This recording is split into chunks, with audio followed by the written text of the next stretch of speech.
By the 1600s, British courts parade women in scold's bridles, and the crowd treats silence as obedience openly to their. Then comes the ducking stool, a riverfront spectacle where neighbors watch, laugh, and decide who gets believed afterward in town. Why target women's voices first, and what does the Inquisition gain? Today, I list 20 methods. Let's uncover them together. Let's start with number 20, acid attacks. Acids show up in medieval shops long before modern crimes. Tanners use quicklime and lye. Metalworkers handle strong vitriol, and alchemists record warnings about protecting skin and eyes. So what happens when an interrogator grabs the same jar? The threat feels immediate because damage can be permanent, and it can happen quietly without a crowd. In inquisitorial thinking, fear that stays visible works like a sentence you carry. Doctors today give a concrete measure of that permanence. Reports say up to a third of survivors lose at least one eye, and many need dozens of surgeries just to close wounds. That matters for history too, because inquisitors care about the long tail of shame. If a face changes, neighbors keep asking questions, employers hesitate, and marriage prospects shift overnight. Even trials, the mark remains.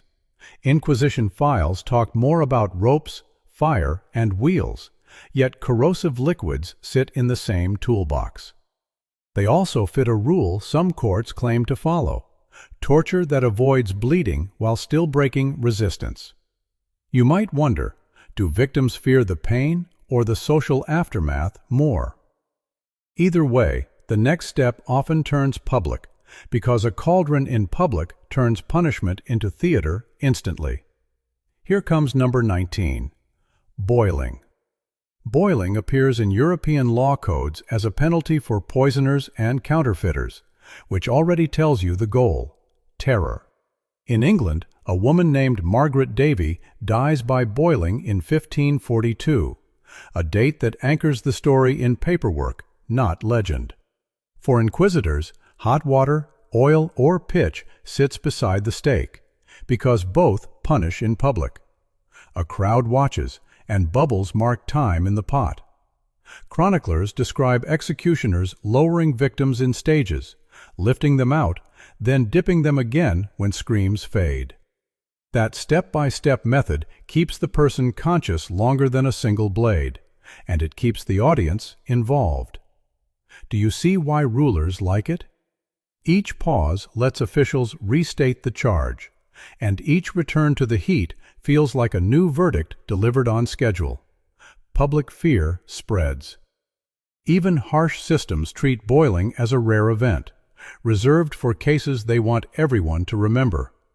That rarity increases its power, because rumors travel farther than decrees, and people fill gaps with imagination. If you hear it happened in the county, you behave as if it could happen here. And that sets up the next tool, where pain moves from heat to bone. Let's move to number 18, bone breaking. Bone breaking turns anatomy into policy. A human body has 206 bones, and executioners in medieval Europe get instructions on how to strike limbs in a set order. That detail matters because it means pain is planned, recorded, and repeated. On the breaking wheel, blows often start with shins and arms, then move toward the spine, before the body is threaded through spokes for display as roadside warning.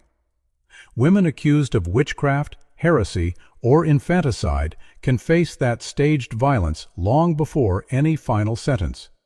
The threat alone can pull a confession out fast, because a person can picture the future after survival. How do you work with crushed limbs or stand in church with obvious deformity? Courts rely on that social cost, since the community keeps punishing long after guards stop in public. Chroniclers describe condemned people begging for a final blow to the chest to end the process, and authorities sometimes grant it as mercy. Think about that. Mercy means ending a slow dismantling. The wheel also trains other prisoners, because they hear the order of strikes and the pauses between them. Next comes a lever where fear starts in the mind and uses an animal like rats. Next one is number 17. Rat torture. Rat torture shows how interrogators weaponize panic. Some accounts describe a rat trapped under an inverted clay pot pressed against a prisoner's abdomen, with hot coals placed on top. The heat drives the animal into frantic escape attempts, and the victim hears every movement at close range. Versions of this story appear around the Dutch Revolt, then spread through later torture literature as a signature nightmare as warning. Even without proof in every case, the rumor works on its own. Would you hold out if guards keep mentioning the rat room down the hall?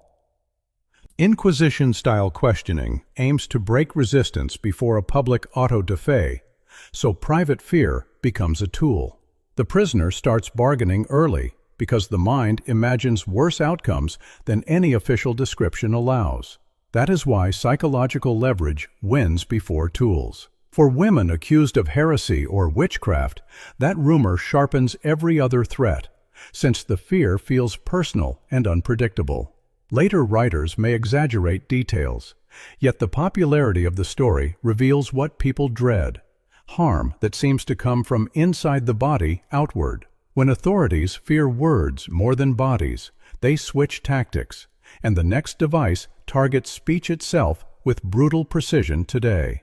Drop a like if this surprised you, and subscribe for the next part.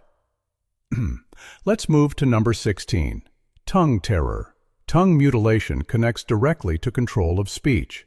Across Europe, officials treat the tongue as dangerous when women preach, gossip, or challenge priests. That fear leads to tools that clamp, pierce, or tear the tongue, sometimes after using the scold's bridle, an iron frame with a spiked plate inside the mouth. The point feels simple: remove the words, then claim correction.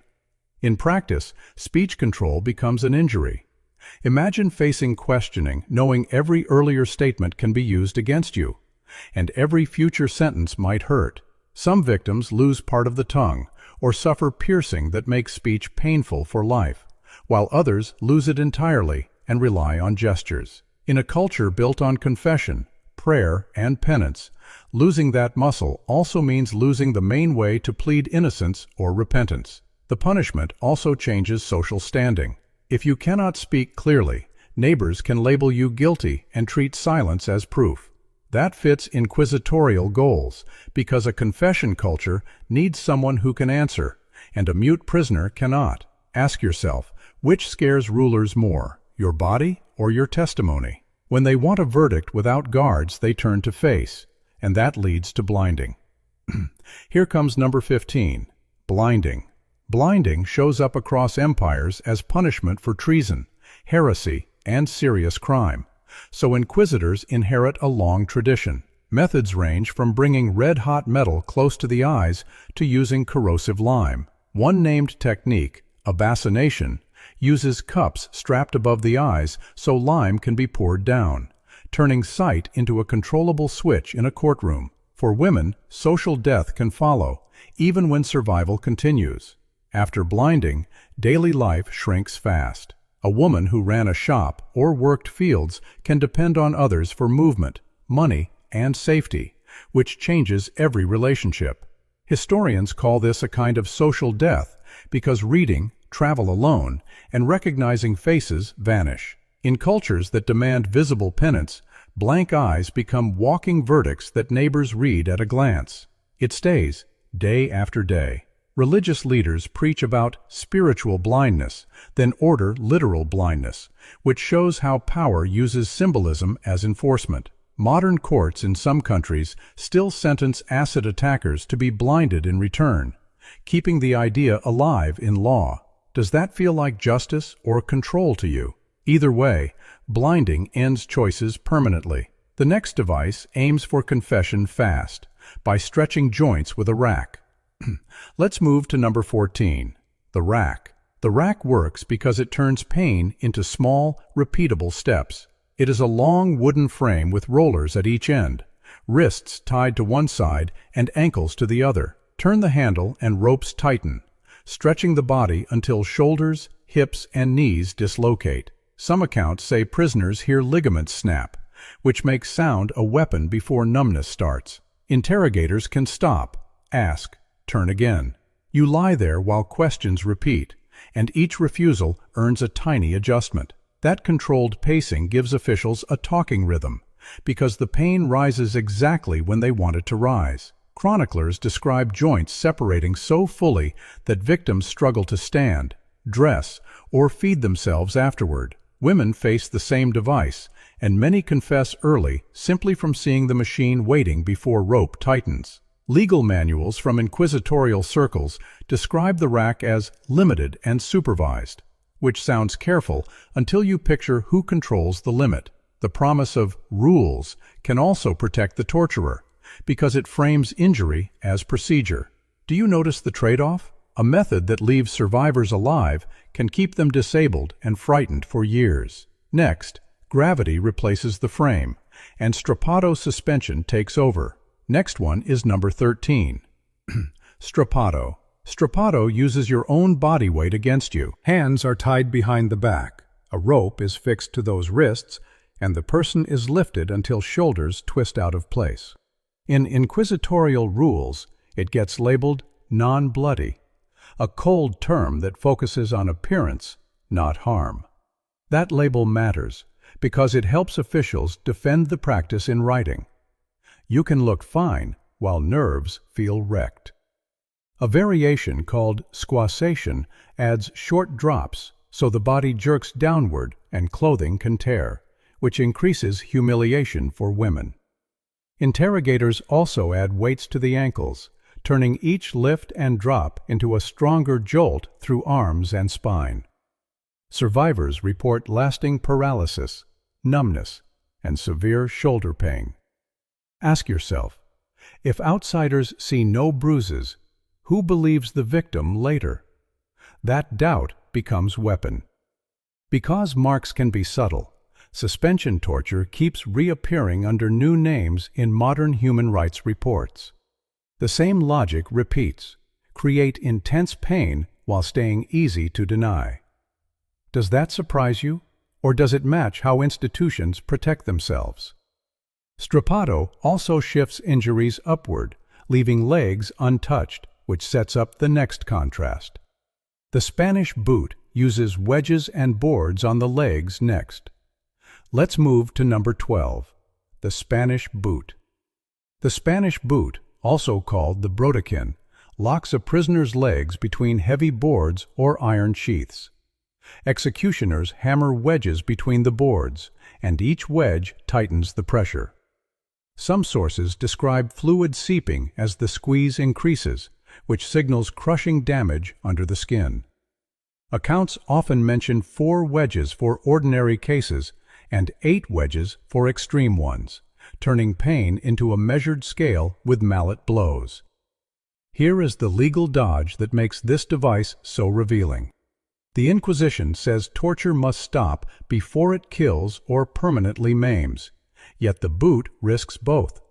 Officials argue they can halt early and still stay within rules, which turns injury into bookkeeping. Prison corridors amplify every strike, so other detainees hear a countdown.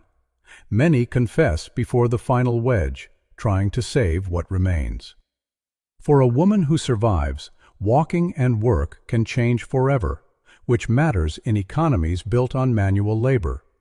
That long-term cost explains why the boot works as an interrogation tool, not just punishment. Do you see the contrast with strappado? One attacks shoulders while leaving legs. The other targets movement directly.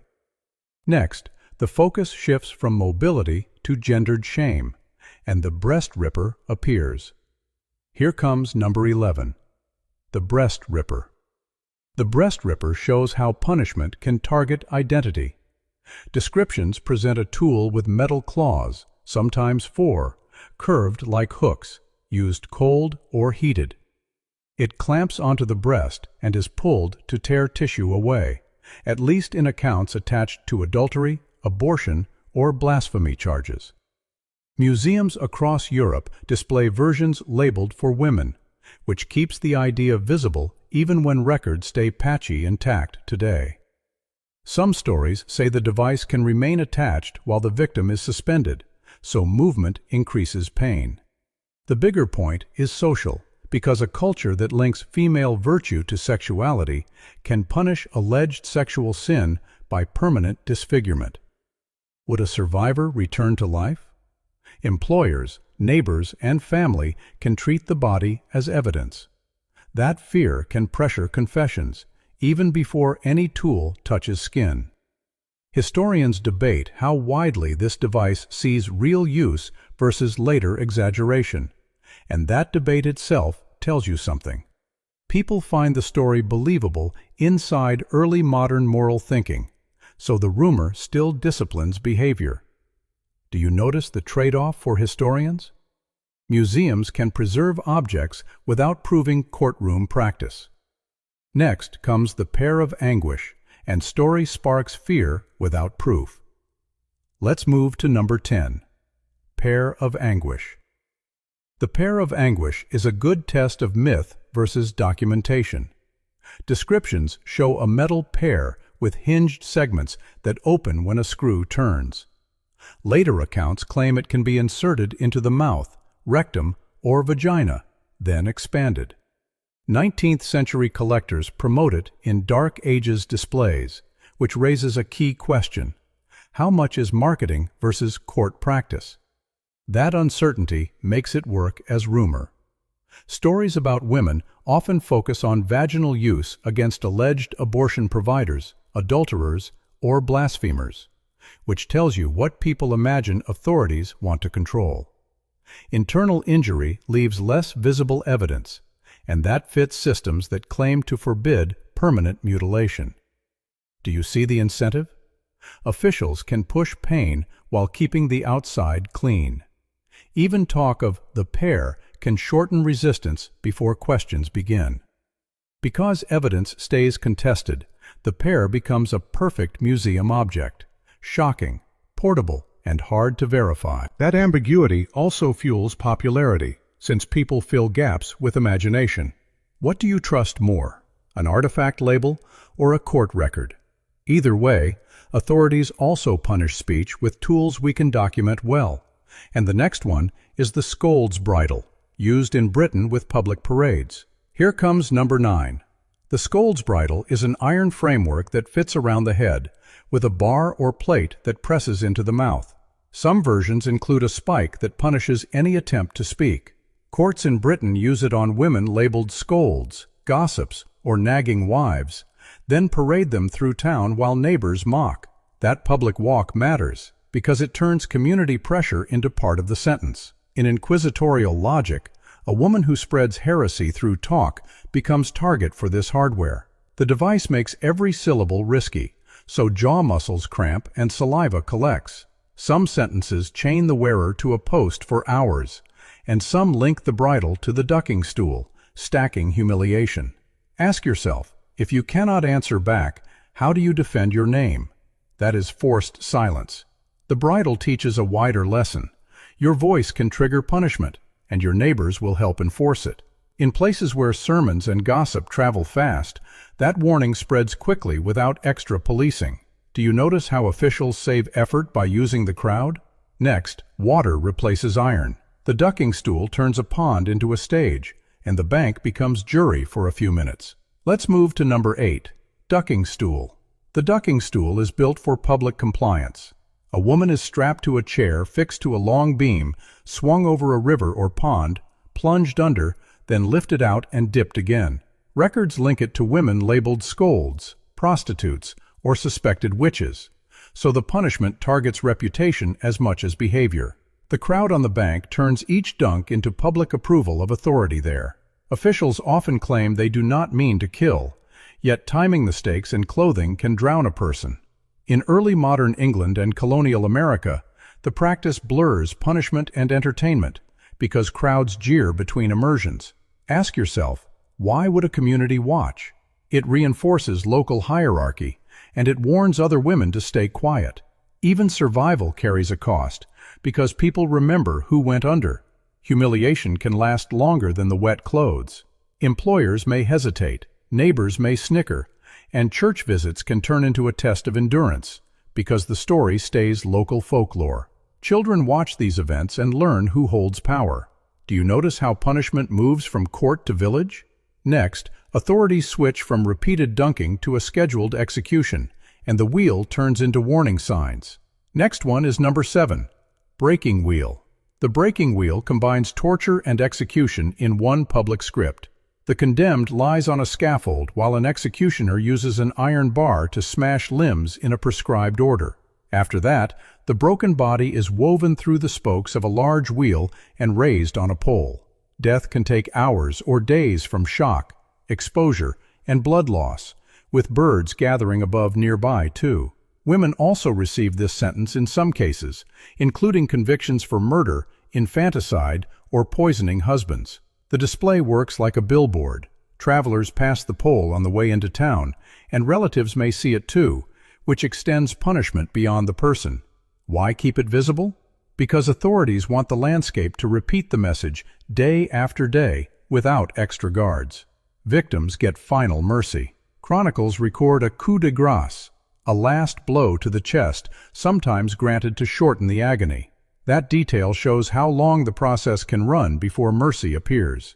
The wheel seeks deterrence more than confession, which makes it different from interrogation tools. So what comes next when officials want suffering inside a cell? They use the heretic's fork to force stillness and block speech. Let's move to number 6, heretic's fork. The heretic's fork looks small, yet it controls the whole night. It is a metal rod with 2 sharp forks strapped around the neck, with one point under the chin and the other against the breastbone.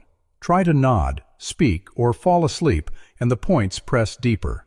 This makes sleep deprivation part of the method, and guards can watch the body fail hour after hour until confession follows. Some examples carry the Latin word abiuro, meaning I renounce, so the message sits literally on the victim's chest. That inscription turns posture into propaganda. Officials can also describe this as a clean tool, since it avoids obvious bleeding, even while it keeps the prisoner awake. For women accused of heresy, the fork punishes speech and rest together, which makes the interrogator tired before morning comes. The fork also shows a strategic trade-off. Instead of loud machines, it uses hours, posture, and the fear of drifting off. Do you see why that matters in a crowded jail? One guard can manage several prisoners, and paperwork can claim restraint. Next, authorities use the same physics idea in a different shape. The Spanish donkey makes your weight punish you, and gravity does the work. Here comes number 5.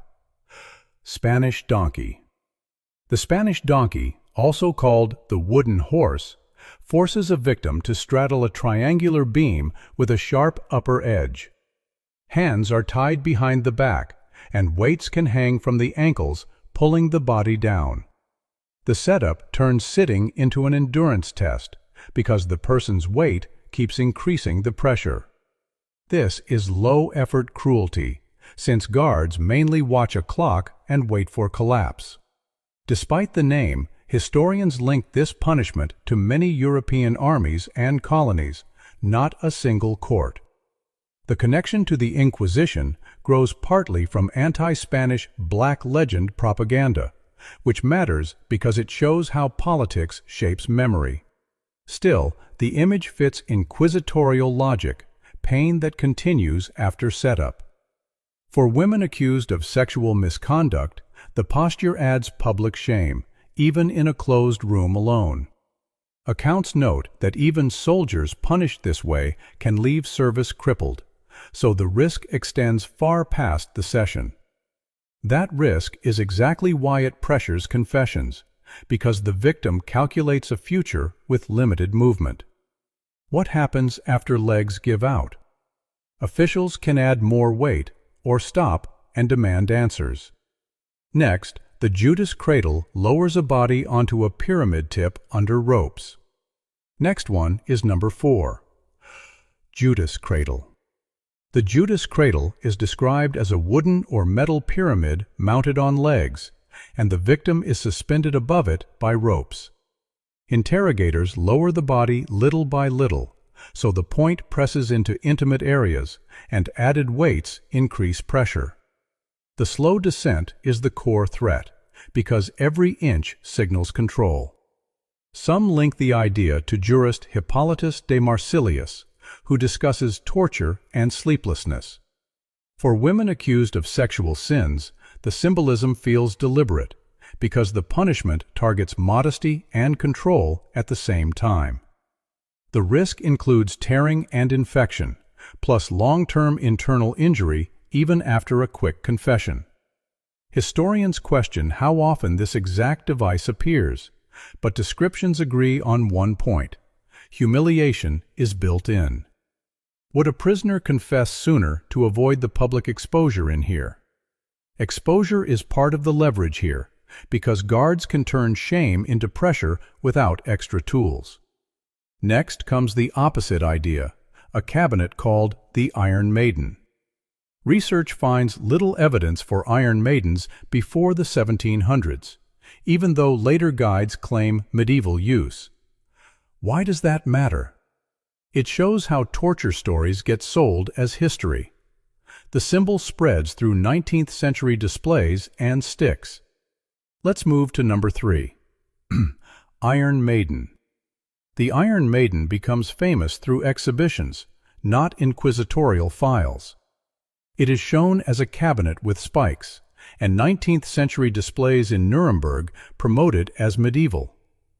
Modern research finds little evidence for such devices before the 1700s, so many maidens likely come later to shock visitors. When you see one, ask for the build date first. That gap changes the story from court record to museum marketing. Even if it comes late, the Iron Maiden shows what audiences imagine: locked doors, helplessness, and controlled injury. Guides claim a victim cannot shift position without meeting spikes, so confinement becomes the threat. Why does that image spread so well? It fits on a poster, and it sells a simple lesson about power. For women, a coffin-like box signals total control, and symbols often outrun archives. The controversy matters because it changes what you trust. A dramatic object can dominate memory even when everyday tools caused more verified harm. That is why historians keep pushing back on medieval claims tied to 19th century displays. So what do officials reach for when they want something real, portable, and easy to deny? They pick pocket vices like thumb screws, which fit in a pocket and deliver pressure. Next one is number 2, thumb screws. Thumb screws are simple metal vices with a screw that tightens plates around a thumb, finger, or sometimes a toe. Turn the screw and pressure rises fast, crushing soft tissue against bone. Officials can call it a moderate tool because it rarely kills and can leave fewer obvious scars than larger machines. That makes it useful for softening resistance before interrogation, since relief is immediate if the victim talks. Inquisition records mention similar pressure devices, and thumbscrews become more common in Protestant England and colonial settings. Portability is the advantage because officials can carry the tool and avoid building a rack room. A vice can sit on a desk like paperwork. Why does that matter? It lowers the effort to use it, and it raises deniability, since it looks like ordinary hardware to observers nearby. Accounts also link thumbscrews to enslavers using them on women to force disclosure of pregnancies or relationships, which shows how gender control can ride inside a small tool. The aim is simple: talk now or lose function in a hand. That threat prepares a prisoner for larger crushing devices. Next comes the knee splitter, a vice with spiked jaws for joints that ruin movement for life. And the last is number 1, knee splitter. The knee splitter is a vice-like tool lined with metal spikes, designed to clamp around a knee or an elbow. Executioners tighten screws so the spikes press into cartilage and bone, and each turn reshapes the joint. This is targeted damage, because it attacks the hinge that carries your weight or lets you lift. If you survive, the joint can stay useless, which makes mobility loss the punishment. For women, that threat hits livelihood fast.